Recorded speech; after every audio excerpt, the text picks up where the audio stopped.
అతి తక్కువ వడ్డీ రేట్లకే పొందండి Punjab national bank home loans, car loans. Zero processing fee, zero documentation charges. వెంటనే మీ బ్రాంచ్ ని సంప్రదించండి. Welcome to RTV crime scene. ప్రస్తుతం సమాజంలో జరిగే దారుణాలు చూస్తూ ఉంటే అన్నింటికంటే విలువలేనిది మనిషి ప్రాణమే అన్నట్లుగా మారిపోయింది. చిన్న చిన్న విషయాల కోసం, వస్తువుల కోసం కూడా ఏకంగా నిండు ప్రాణాలనే బలి తీసుకునే పరిస్థితులు వస్తున్నాయి. మద్యం మత్తులో మనుషులే రాక్షసుల్లోగా మారి అతి కిరాతకంగా ప్రవర్తిస్తున్నారు. సంగారెడ్డి జిల్లా ఆందోళన మండలంలో జరిగిన ఓ హత్య ఘటన కూడా ఇదే కోవకి చెందుతుంది. దాదాపు 10 రోజుల తర్వాత హత్య కేసును ఛేదించిన పోలీసులు విచారణలో అసలు నిజం తెలిసి షాక్ అవుతున్నారు. అది ఈ నెల 12వ తేదీనే, అంటే సంక్రాంతికి 3 రోజుల ముందర ఆందోళన మండలం తాలెల్మా గ్రామ శివారులో ఓ వ్యక్తి దారుణ హత్యకు గురైనట్లు పోలీసులకు సమాచారం అందింది.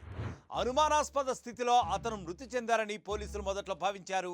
అలాగే వెంటనే ఘటనా స్థలానికి చేరుకున్న పోలీసులు ఆ వ్యక్తిని కత్తితో పొడిచి బండరాళ్లతో కొట్టి అతి దారుణంగా చంపేసినట్లుగా గుర్తించారు. చనిపోయిన వ్యక్తి నాద్లాపూర్కు చెందిన కర్రోళ్ల శ్రీనివాస్గా గుర్తించారు పోలీసులు. అయితే శ్రీనివాస్ను చంపాల్సిన అవసరం అసలు ఎవరికి ఉంది అన్న దానిపై పోలీసులు దర్యాప్తును మొదలుపెట్టారు. శ్రీనివాస్కు మద్యం అలవాటు ఉంది అని తేల్చారు పోలీసులు. అప్పుడప్పుడు తాలెల్మాలోని కల్లు కాంపౌండ్కు వెళ్లి వచ్చేవాడని కూడా పోలీసులు తెలుసుకున్నారు.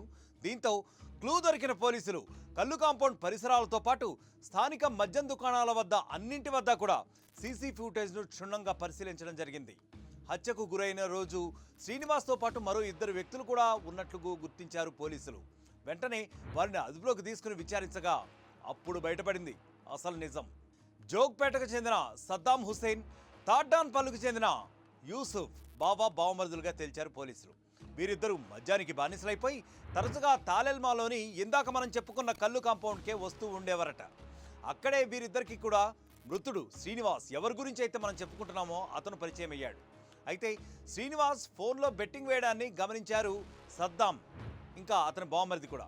వీళ్ళిద్దరూ కూడా ఎప్పుడైతే మద్యం సేవిస్తున్నారో అదే సమయంలో శ్రీనివాస్పై ఓ కన్నేశారు. అప్పుడు అతను గేమింగ్ చేస్తున్నట్లు, బెట్టింగ్ చేస్తున్నట్లు కూడా వాళ్ళు గుర్తించడం జరిగింది. ఇక తాను కూడా సద్దాం డబ్బులు ఇచ్చి బెట్టింగ్ వేయించాడు. అలా ముగ్గురి మధ్య కూడా పరిచయం ఏర్పడింది, స్నేహం బాగా ముదిరిపోయింది. కాకపోతే దుష్టుల మధ్య సహవాసం ఎంతో కాలం నిలవదు అని చెప్పుకున్నాం కదా, అదే కోవలోకి ఈ సంఘటన కూడా చెందుతోంది. ఇదే క్రమంలో శ్రీనివాస్ వద్ద ఉన్న సెల్ ఫోన్, బైక్ దొంగిలించాలని బావా బావమరుదులు, అంటే సద్దాం అతని బావమరిది ఇద్దరు కూడా పెద్ద స్కెచ్ వేశారు. దీంతో మద్యాన్ని కొనుగోలు చేసి ముగ్గురు కలిసి తాలెల్మా శివారులోకి వెళ్ళి బాగా ఫూటుగా మద్యం సేవించారు. శ్రీనివాస్ ఇక పూర్తిగా మత్తులోకి జారుకున్నాడు. ఇదే అదనుగా సద్దాం యూనిస్లు అతనిపై దాడి చేశారు. బండరాళ్లతో తలపై కొట్టి చంపేశారు. అనంతరం శ్రీనివాస్ సెల్ ఫోన్, బైక్ తీసుకుని వాళ్ళు అనుకున్న చోటికి పారిపోయారు. ఇంకేముంది, తర్వాత పోలీసులు వచ్చారు. చట్టం తన చర్యలు తాను తీసుకోవడం మొదలుపెట్టింది. సీసీ ఫుటేజీల ఆధారంగా 2 నిందితులను పోలీసులు అరెస్ట్ చేయడం జరిగింది. బైకు, ఫోను కోసమే హత్య చేసినట్లు నిందితులు ఇక తాగింది మొత్తం దిగిపోయిన తర్వాత విచారణలో అంగీకరించడం జరిగింది. ఒక బోధన చెట్టు కింద ఒక మేల్ డెడ్ బాడీ ఉండే, నేను మా ఎస్ఐఎం టీం అందరం కలిసి సీన్ విజిట్ చేసినాము. ఆ విజిట్ చేసిన సందర్భంలో ఆ పర్సన్ తాలెల్మా గ్రామానికి చెందిన నాదులాపూర్ గ్రామానికి చెందిన కర్రోళ్ళ మల్లయ్య కొడుకు శ్రీనివాస్గా గుర్తించబడ్డది. ఇది మొదట అసలు ఎవరు చంపినారు ఏందనేది మనకేం డీటెయిల్స్ తెలియకుండా, తర్వాత మనం ఇన్వెస్టిగేషన్లో ఈ యొక్క అక్కడ నైబర్స్ని కానీ అక్కడ ఇతను రెగ్యులర్గా కళ్ళు సేవించేవాడు. అక్కడ కళ్ళు దుకాణం దగ్గర కానీ, ఆ దగ్గర ఉన్న కిరాణం కొట్టు దగ్గర, మళ్ళీ ఆ చుట్టుపక్కల మరివెళ్ళి ఆ వైన్స్ దగ్గర ఉన్న సీసీ ఫుటేజ్ని వెరిఫై చేసి మనం ఒక 2 పర్సన్స్ని ఐడెంటిఫై చేసినాము. వాళ్ళని ఇంటరాగేషన్ చేస్తే వాళ్ళు ఒకడు సద్దాం హుస్సేన్, ఇంకొకతను యూనిస్ అనే వ్యక్తులు ఇద్దరు కూడా మనకు కస్టడీలోకి తీసుకోవడం జరిగింది. ఈ యొక్క ఇద్దరు వ్యక్తులు కూడా ఇద్దరు కూడా బావమరుదులు. వీళ్ళకు కళ్ళు తాగే అలవాటు ఉన్నది. వీళ్ళు రెగ్యులర్గా తాలెల్మా గ్రామానికి వెళ్ళి అక్కడ కళ్ళు తాగేవారు. ఆ కళ్ళు తాగే సందర్భంలోనే ఈ నాదులాపూర్ గ్రామానికి చెందిన ఈ చనిపోయిన ఎవరైతే కర్రోళ్ళ శ్రీనివాస్ అనే వ్యక్తి ఉన్నాడో అతను పరిచయం అయినాడు. 2-3 సార్లు అక్కడ ఆ యొక్క కళ్ళు దుకాణంలో కళ్ళు తాగే దగ్గర ఆ పరిచయము కొంత ఎక్కడన్నా కనపడేటప్పుడు మామూలుగా విజ్ చేసుకుంటారు కదా, ఆ విధంగా వాళ్ళ పరిచయం ఉండే.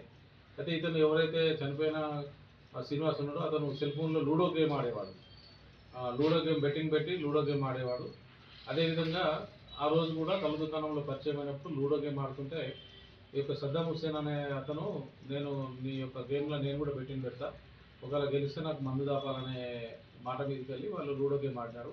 ఇక్కడ మన దాలిమ శివార్కి వచ్చి ఆ చెక్ డ్యామ్ దగ్గర మెయిన్ రోడ్ నుంచి మనకి ఒక 100 మీటర్స్ డిస్టెన్స్ లోపలికి వెళ్ళి అక్కడ తాగిన సందర్భంలో ఇతని యొక్క సెల్ ఫోను బైక్ దొంగతనం చేయాలనే ఉద్దేశంతో అక్కడ అతన్ని బాగా తాగిన మత్తులో వాటర్ బాటిల్ సీసా పలగొట్టి ఆ పలిగిన సీసా దాంతో గొంతులో పొడిచి ఆ తర్వాత అక్కడున్న ఆ సందర్భంలో అక్కడ పక్కన ఉన్న బండరాలు తీసుకొని తలకాయ మీద మోది చంపేసినారు. అర్థమైందా? మద్యం మహమ్మారి ఆ ఇద్దరిని రాక్షసుల్లా మార్చేసింది. కేవలం సెల్ ఫోన్ బైక్ కోసం ఓ వ్యక్తి ప్రాణాలనే బలి తీసేసుకున్నారు. అందుకే మేము ఎప్పుడు చెబుతూ ఉంటాం, మద్యపానం ఆరోగ్యానికి కాదు అందరికీ హానికరమే. మరిన్ని వీడియోస్ కోసం ఛానల్ ని సబ్స్క్రైబ్ చేయండి. లేటెస్ట్ అప్డేట్స్ కోసం వాట్సాప్ ఛానల్ ని ఫాలో అవ్వండి. ఆ లింక్ డిస్క్రిప్షన్ లో ఉంది.